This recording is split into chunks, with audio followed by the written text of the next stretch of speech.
Um, we are going to record it because there's a lot of people who wanted to be here that weren't able to. So grateful that you all made the time, but we'll be quick. The idea for this actually, Serafina, I think you're one of the inspirations, was we had our Farm to Food Bank end of year celebration in October, and a lot of folks were saying awesome things, farmers and food bank staff, and how do we continue it if AFSC isn't going to do it in this particular way? So we wanted to bring people together to have that conversation and brainstorm. How can we continue to feed our communities in innovative ways, not based on people being able to pay the price that farmers do need, but how do we help with access for all? So we asked Joseluis and Casey to share, and they've got some beautiful pictures and slides. They're going to talk about what they're doing, and then we'll have a great discussion with you all about what this could look like. So Joseluis is going to start us off, and we'll start with some pictures. Thanks. Cool. Well, thank you very, very much. I appreciate you all joining, and it's good to have a small group. And I feel I know everybody here, so it's not going to be like anything entirely new. I also have my family watching in on video on my phone because my daughter really misses me and she's crying, wondering why I'm not there. But I am a visiting research professor at Northern New Mexico College. I coordinate the Sostenga program, and I'm a community liaison with the Green Roots Institute, which is sort of the bridge that ties all of that together. Beyond that, I'm a local traditional farmer from Embudo, and the Dixon Valley, as a lot of you may know, is currently being gentrified. So things are changing, and we've kind of had to go with the flow as land-based people from this region to figure out how we can continue our culture and our traditions despite the ever-changing natural environment and also social environment. Sostenga is a continuing collaboration in Rio Arriba. It's a project that has been around for many years, and it's gone through a lot of changes. Right now, the program, you can go ahead and click it. The program really is centering its focus around its students and the direct community around it. So the talking points I'm going to share with you all today is kind of just share what we've been doing, our accomplishments, also where we're currently at in this present moment, and then very importantly, relationships and collaborations, and then where we're headed. So go ahead and click it.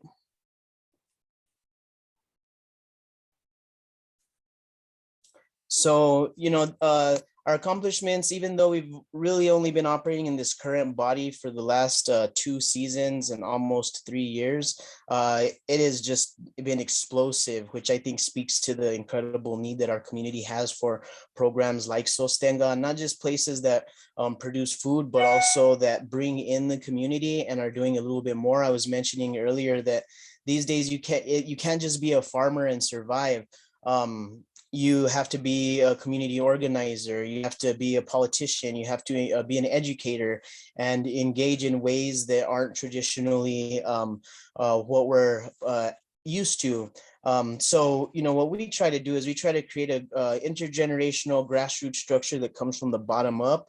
We all have a lot of individual great ideas, but we're really trying to draw Sostenga from the community so that it's community informed and the needs come right out of those people who are involved. So we established a committee that includes members of the Northern New Mexico College, the Green Roots Institute, and also directly from the community. And the point is to develop what the goals of the farm is and the endeavors that would serve both the college, the Green Roots Institute, and the broader community in Rio Arriba. We have a demonstration farm at the college. Some of you may know Sostenga, been around for a long time, has produced at times, and at times has gone fallow. It had been fallow for a couple of years, and we picked it back up and got things producing. What's beautiful is the great potential that comes when people come together around growing food. In the last 2 seasons, we produced over 25,000 starts, and those starts are distributed directly in the local community, which usually means me and my family selling them roadside, distribute them to as many people as we can. And then we also partner with a good friend of ours, Del Toya from Jemez Pueblo. He runs an incredible program called Big Bear Farms, and he grew 10,000 starts out of our our greenhouse this year. I think one of our goals is to utilize the institutional infrastructure for the community good. And in this case, sharing with Big Bear Farms and Dale, the use of the space there to grow their starts, which he just takes those and practically gives those away to his community back home in Jemez. We originally were going to take a couple years kind of just developing it and letting it roll out slowly, but COVID-19 hit and we just kind of went directly into production of growing food. We decided to have a demonstration farm with a twist on production so that we can get food to the community members who were saying they needed the support. And it came out of the students at Northern New Mexico College. There are real hunger issues at the college, and we are working to challenge those.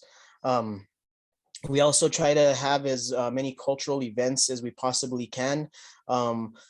We have a day of service, if you will, for Dia de San Isidro. We bring together a small community. We have ceremony. We bless the acequia. We bless the farm. We share food, and then we plant corn. And that's usually on the 15th of May. I really appreciate this event because a lot of times people think New Mexicans or Northern New Mexicans are just Spaniards. We take the opportunity to really connect ancestrally in a ceremonial way that ties back to our core culture, which is the indigenous land-based cultures that we come from in Northern New Mexico, land and water-based. Go ahead and click it. Another thing is sales from the produce made it possible for us to fund 5 student interns. Some of those students were from Espanola High School. Others were directly from the college. We distributed about 12,428 pounds of food. Not all of that was grown at the farm. Some of that came from neighboring farms that I personally would purchase and then redistribute out to the community so we can have a broader variety and apply some of those fruits that we can't grow at the farm to the program that we were working with in collaboration with Breath of My Heart, Barrios Unidos. We sold those roadside, as I mentioned earlier. And we also had a great relationship with staff, faculty, and the facilities team, as well as the neighbors, where they could just come and we would put together some boxes for them or shares for them. Sometimes it was just a handful of radishes or a bunch of jalapenos, very non-structured, so that they could feel comfortable showing up at any time to gather food. And this picture is just, you know, us breaking down the produce and then eventually putting that in bags. Go ahead. Here are just some pictures of some of the activities. You can see the bags on the right-hand side. We were there late. It's dark outside. What I really appreciate is even though I'm the only person necessarily coordinating there, we have the team that comes in voluntarily. Dr. Ana X and Patricia Trujillo, as well as Joaquin and Don Bustos, they all have come to help make it happen. At times help fill bags, help process produce, help plant, tractor use, etc. Go ahead. One of the most important things about, you know, and I feel in the sort of roots of thought that I come from in the environmental and economic justice movement is that we really need to weave a net or build a net that works. So networking is part of the goals that are coming out of the work that we're doing and that I do individually, because we want to have a broader base impact than just capitalistic food production for money. So collaborations is really what makes it happen for us. We would not be able to hire our student interns if we didn't work in collaboration or in partnership with our neighbors and other organizations that are looking to achieve the same goals and missions and visions that we're trying to do out of Sostenga. So for example, the American Friends and Services Committee, who just to mention, it's been maybe 9 years or so, 8 years that I did the farmer training program. and went through that program, then practiced in Albuquerque at Los Jardines, eventually moved back home. I have been a long-term collaborator, and I really appreciate the continuity of their work and the long-term investment that they have in our communities. They supported us to distribute over 4,500 pounds of food directly to community members at the Breath of My Heart Midwife Collective. It was a 3-part collective. We would grow the food, deliver it, and then Breath of My Heart would distribute that to its mothers, new families, basically women, infant, children within the community that were using the midwife and health services there. What's really cool about this is, even though there was a certain amount that AFSC could support, Breath of My Heart still wanted to support more. And they were trying to, pull together funds to make it happen. What that did was that allowed me to give them even more produce. So for example, first they donated $800 to pay for one of my interns. And then they bought $1,000 worth of produce. It's $1,800 on top of the probably 600-ish pounds of food that paid for. They received 1,500 pounds additionally. So I like to frame it like we're selling wholesale prices plus a little bit of a discount for the community. And then how we articulate it on the invoice is a market value price. So it shows how much of a discount they're actually getting, what the real value of the food is being given to the community. And really just they supported in helping to enrich that. So giving back to them was very, very easy. Go ahead. And sorry if I'm talking really fast. I know we only got 10 minutes, so I'm trying to cover all of this and breathe at the same time. So where we are at now, so the harvest is complete for this year.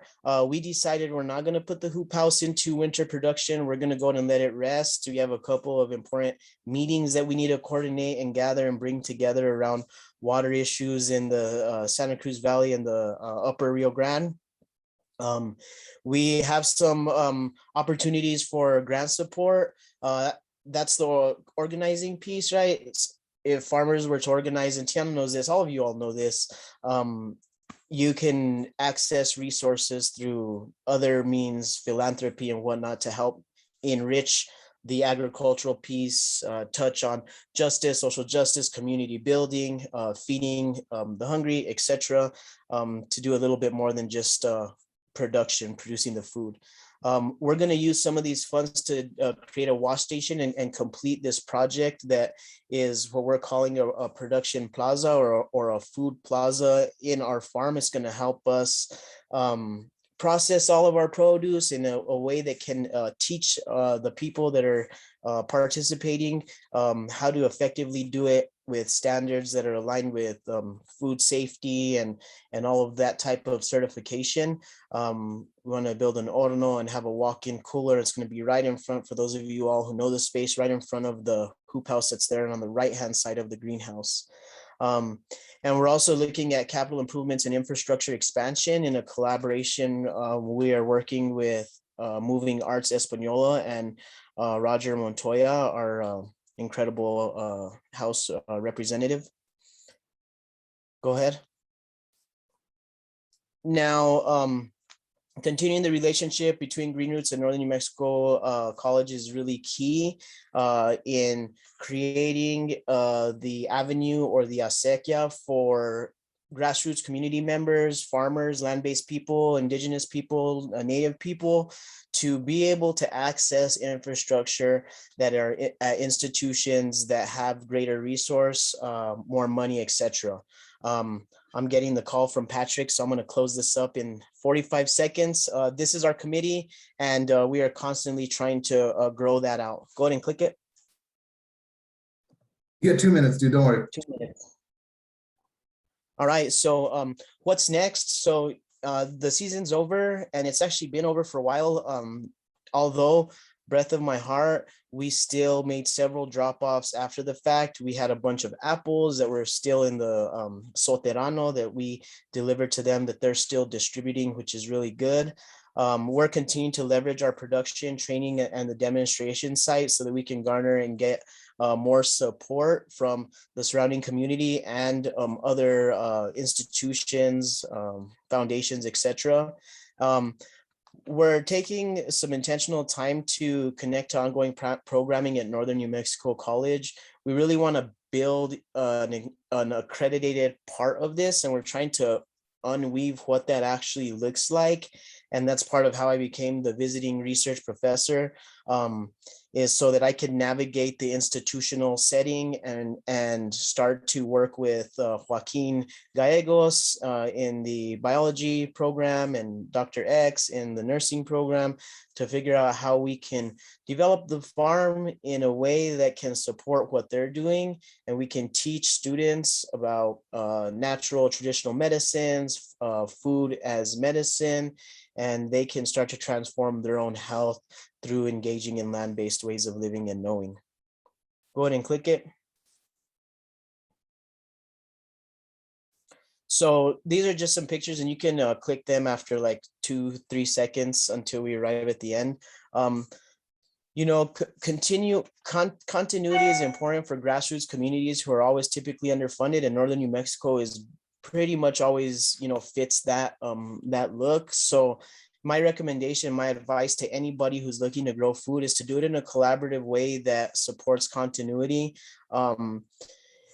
You can become what I'll call a pipeline farmer, where you can go into community, get its acequia water, grow a ton of food, and then pipeline it to the Santa Fe Farmers Market and make a lot of money. There's like 5 in my hometown, and they probably all collectively, you know, make, you know, $4 million. I think the paradigm that we're looking for as local community members is much greater and deeper than that. We want to get beyond food and capitalism and go right to just, you know, like what this picture right here shows. This is our altar to Santa Ynez del Campo. This is an altar to San Isidro. And we have this under a big cottonwood tree. This is where we gather, we eat, we meet, we rest, we partake. And on this day, and it's happened so many times, this resident hawk hangs out at our altar site. He hops around there and kind of just hangs out with us. These are the types of spaces that the entire team at the Green Roots, as well as at the Sostenga program, agree that we need this in order for us to be healthy in our communities. We need to see water flowing in our rivers, in our acequias, in order to reach our greatest potential. We need to have spaces where we could live, work, play, pray, and learn in a way that is healthy and that is tied to our traditional core identities and core cultures. So that's my recommendation to anybody who's wanting to farm, is do it in a community way, do it in a way that goes beyond just the art of growing food. Like Joe Garcia always says, like, we grow more than food at the farm. You know, we grow people, do ways that develop people. So I'm going to close it at that. And I just want to thank you all for giving me the time and space. Thank you, AFSC.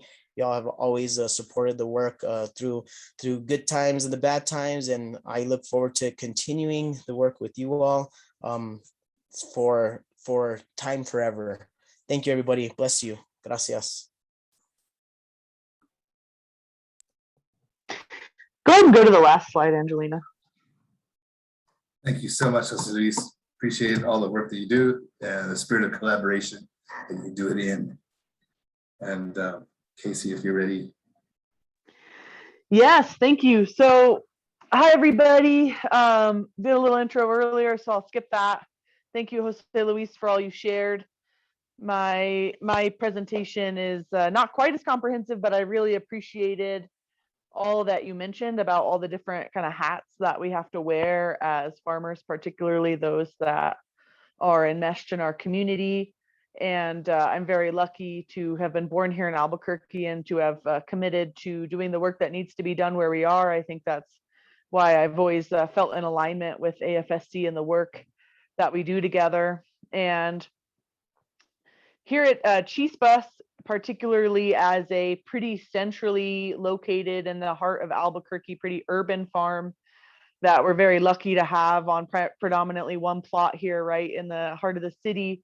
we have been really focusing a lot on production. And one of the gifts I think of the pandemic that happened was we were kind of like a 50-50 kind of market and CSA farm. But when the pandemic happened, we really pivoted to be an entirely CSA based farm. So we went from like 35 CSA shares to about 100 total now.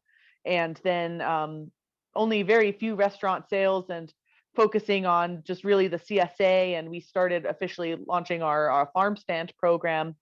And one of the things that we've done since we started the CSA was this whole idea of kind of a share program. So, which is one of these ways in which folks who have more means are able to help redistribute that with folks that don't have as many means. So for the last few seasons, we've kind of increased the number of neighborhood folks that are within walking distance who are able to get completely free shares in the CSA program. So the first year we had 1 free share, the second year we had 2, this year we had 5 different neighbors from down the road who were all able to participate and come weekly for a 28-week season, who just are able to come and get food from the CSA and then go home with it and feed their families.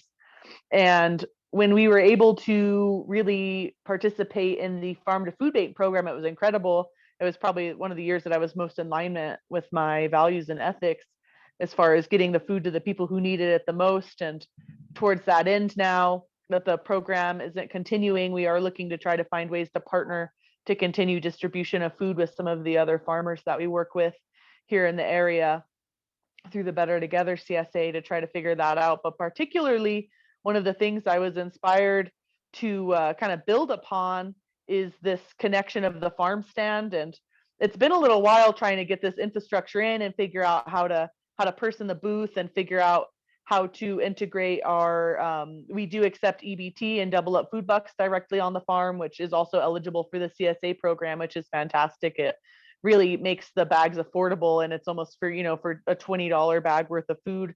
Folks on the food assistance programs only pay $10 for it directly on their cards. And the farm stand has been a way that we're able to open ourselves up to be more available to members of the community. I think for the first few seasons, people would always ask how they could access the produce that we were growing. And it was always really hard to say, oh, come and join the CSA, or oh, go to the market. But in this way, we're able to just have a place that is specifically intended to be open, to be able to offer our food to the community. And yeah, I'd love to share the presentation we did about how you too can accept EBT and double up food bucks on your farm. It's actually much simpler than it may appear.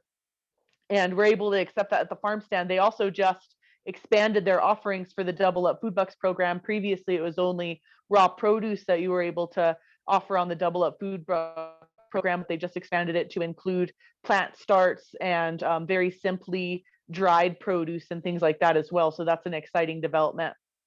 And one of the things that we're doing is we are expanding our hours at the farm stand, and of course still accepting EBT and double up food bucks.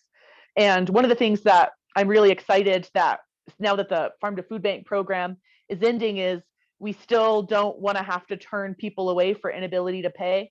Through that share program, it's been nice that neighbors who are interested in joining the CSA, they can pretty much just get a free share at this point and not have to worry about it.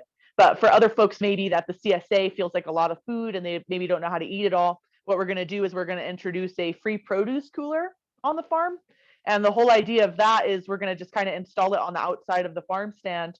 And within, kind of let it be known in the neighborhood that there's just going to be some specific drops of produce on our harvest days of anything that we have excess of, some special items now and again, basically that whenever you want to walk in and go check out what's in the cooler, you can take it. Doesn't matter, And if we have some other neighbors who are gardeners and stuff. If any of them have extra produce from their garden, during zucchini season, it's like you just kind of check all the doors, see who's unlocked, and you leave a zucchini in the front seat, right? They can come to the cooler and drop off all their extra whatever as well to share with folks. So that way folks kind of know that no matter what, they can come and just check the cooler on these days and know that whatever's in there, they can just take, in addition to coming to the farm stand hours and able to purchase specifically whatever they want. And then over the last few years too, we've been cultivating a pretty robust seed saving program. Actually, we spent maybe 3 solid days, all 5 crew members and I, cleaning all the seeds that we had saved over the course of the years. And realized what a beautiful abundance we've started to cultivate of all the wonderful plants that grow here, and realized that in addition to the free produce cooler that we'll install here at the farm stand, we're also gonna initiate a free seed program on the farm with all of our farm seeds. So we're gonna install just an even smaller little cooler right next to the produce cooler that has little free seed packets of all the different amaranth and corn and sunflowers and all the different things that I really love that we grow on the farm, in order to help enable other community members. And then if we go back back 2 slides, part of what this is based off of is actually a very robust program known as the free fridges of our community. So they've been around for a few years now, but the whole idea of this is that the community members are able to have a point of access that they know about that really helps folks provide when they have an abundance, and then be able to receive whenever there's that lack of abundance. And this kind of like free commitment, kind of free form, kind of like, somewhat organized, but pretty hierarchy free idea of like take what you need and leave what you don't. And there's a really great one that opened not that long ago here in Albuquerque, specifically known as the ABQ free fridge, which is really rad. A couple of our crew members volunteer to help take care of the free fridge. And they also have been real proponents of starting the free cooler here on the farm. And the farm also, anytime we have abundance, we take it to the free food fridge. And it's pretty astonishing. You'll see that fridge full of food here on one day, and then just a few hours later, it's completely empty. As soon as the community learns to know that they can rely on that as a point of access for food, it's really sweet. They see us make drops, and already there's people from the neighborhood coming out. So feeling really inspired by how the free fridge has taken off. I'm really looking forward to being able to provide our own little zone just on our street. We have so many wonderful neighbors and folks that we've gotten to know over the years just being here, that I'm really looking forward to being able to just kind of teach folks and tell folks about it. Because I think a lot of the time too, folks don't want to, it's just, there's this whole idea of like this shame of inability to pay. And it kind of completely eliminates that when you build that into your space. And thankfully what we did, and you can go back to the last slide again to show the farm stand. What we did too is the farm stand picture is the farm stand is right up next to the road. So it's very easy to access. You're not really feeling like you're interfering or having to like sneak around the fields. I mean, most folks you're welcome to come here pretty much any time and kind of walk around and see the farm. But in that way too, folks who just want to come in and get what they need and leave, the farm stand can be open. The farm stand cannot be open. It can have a person. It doesn't matter. You can just come and take what you need, leave what you don't need, and kind of share with everyone. And that way, I'm really looking forward to seeing all the different community members who will start turning up. Because already so far, just having regular farm stand hours up at the front, there's so many neighbors I haven't seen since the start of the pandemic that are starting to come around and really appreciate having access to that. So yeah, and then that with the seeds too, some of like the kanya and things that we grow on the farm were given to us by neighbors ourselves. So we'll start sharing those as well back to the community. And I'm really looking forward to see what kind of seeds pop up in that free seed cooler too from other neighbors that garden and everything. So I think that's my time, but thank you so much for allowing us to share. Thank you, Casey.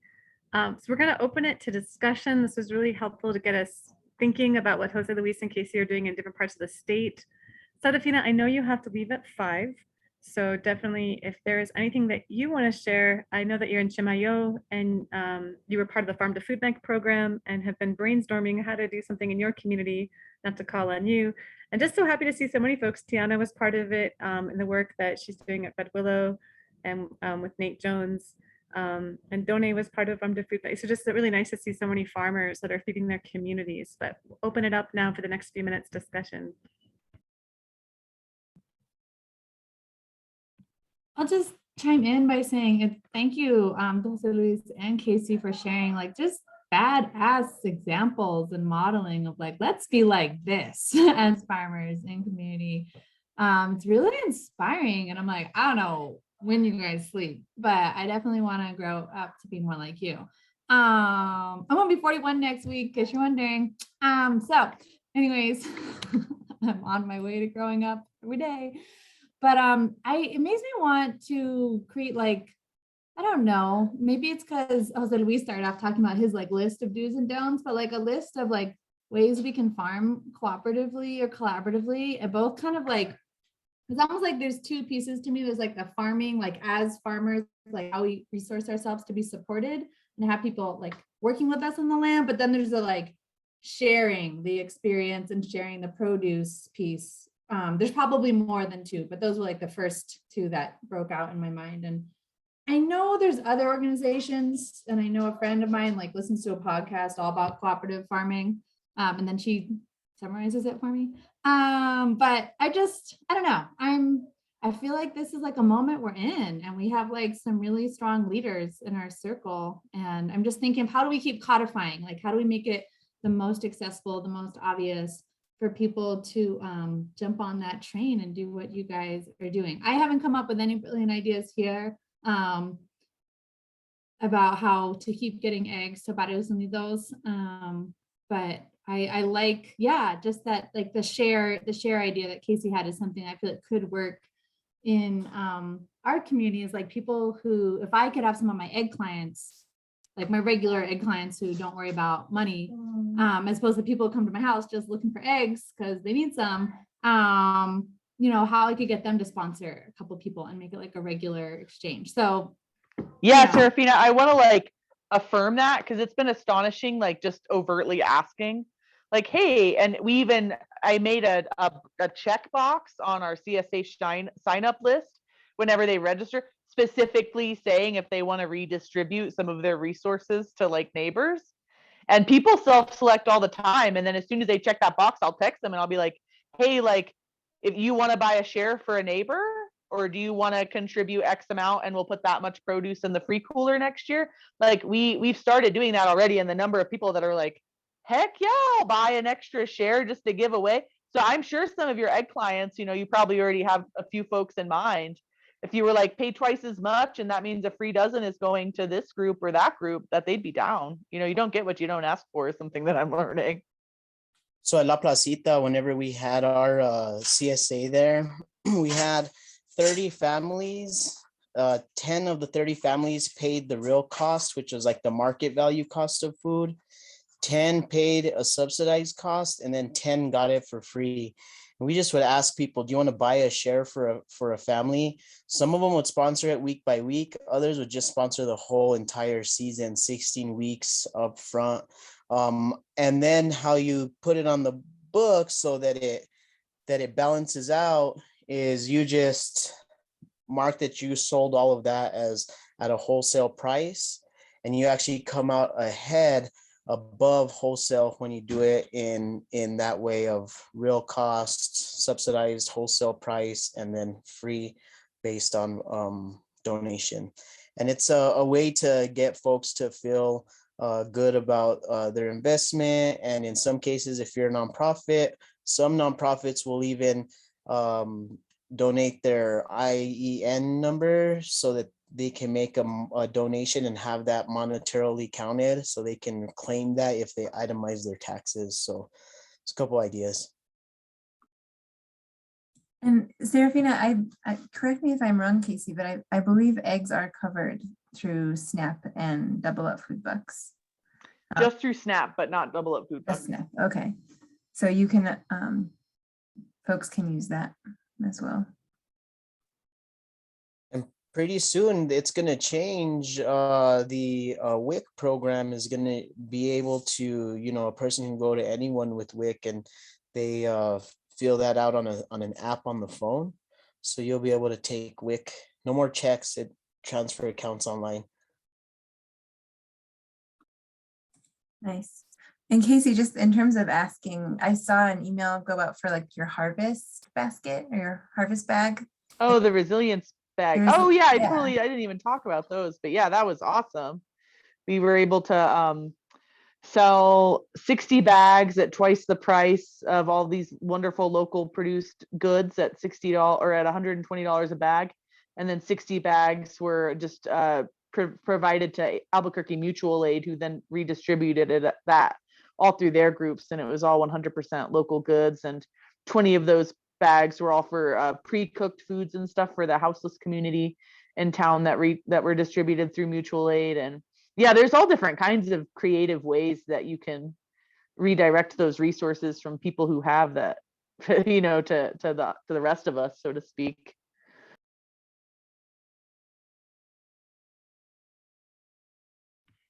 Do other farmers on the call who haven't spoken yet want to share, even if it's a question or something you're thinking about doing?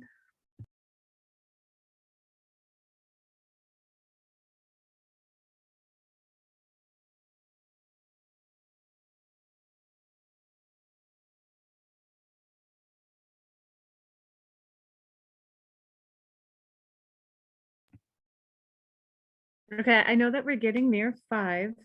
So again, just glad to have you all here to be brainstorming how we can, what people are doing, what we can do together. Know that AFSC is a resource. We want to support all this good work that you're doing as farmers and as people feeding community. In terms of our next steps, we are having an end of year celebration next Monday that Angelina can tell folks about. You'll get an invitation. And we still want to have our annual farmer gathering in 2022 in a safe way, outdoors. So we're looking to find a time of year that we could bring people back together, because these 1-hour virtuals were in place of our day and a half in person. But we miss you all, and we definitely want to keep supporting you during this pandemic. So reach out to us. Yeah, our invitations for our end of year gathering will be going out tomorrow. So look for those. It's next Monday at 4 o'clock. And we're just going to be looking back at our past year with gratitude and celebration. And really I mean, you all make this work happen, and you're the reason we're all here. So we're so grateful for everything you all do and represent in the world and in your communities. And yeah, I know, as we were mentioning, it's, you know, the light is going earlier every day. So it's a nice time to center ourselves and just remember all the things that we have to be grateful for. And our relationships are certainly primary.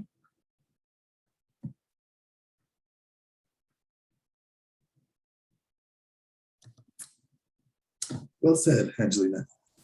Our relationships are primary. So I just want to add my thanks to everybody who participated for all the work that you guys do, and for putting in the work to keep this relationship going. It's hard. It's hard to maintain relationships, and being on a Zoom. It's just, so I just really appreciate all of you who logged on to share and logged on to listen and just took the effort to sign in. So thank you for being with us tonight. Thank you for holding this space. Looking forward to the next one. Thank you, everybody. Thank you. Thanks. Take care, y'all. Have a good evening, everyone. You too. Thank You you. too. Good night. Good night.